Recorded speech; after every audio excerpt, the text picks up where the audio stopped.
Diyan, yung candle na yan, yung matagal na nating inaabangan dito sa gold. What I mean is, this is the time wherein i-apply na natin yung patience na lagi nating sinasabi. For the past few days, naglalaro lang siya dito sa all-time high. Yan yung isa sa mga pinakamahirap na area na i-trade. Kasi, hindi natin sure if magtutuloy-tuloy pa siya to the next level, or magre-reverse na. Nung nahit niya yung all-time high niya, nagstay lang siya dito for 12 days. And finally, nakakita tayo ng clear break to the downside. We have here a strong support. Dito, support siya. Tapos dito, support again siya. And dito, naging support again siya. But this time, nakakita na tayo ng clear break. It might indicate change na ng structure going to the downside. So, we're selling this, no? Bakit? Kasi yung structure natin, it's going down.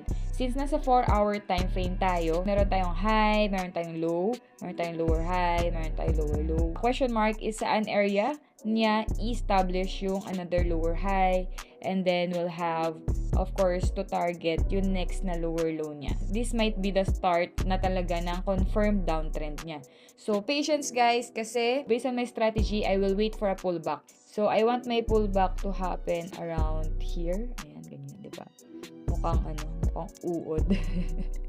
Sorry. Around here, somewhere here.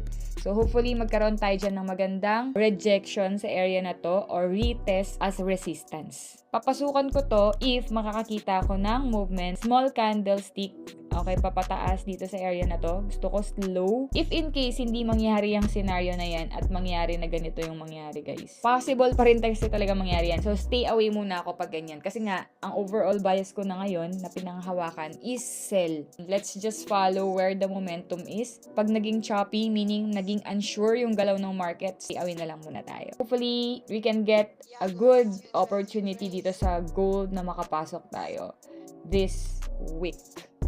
Okay? Trade safe.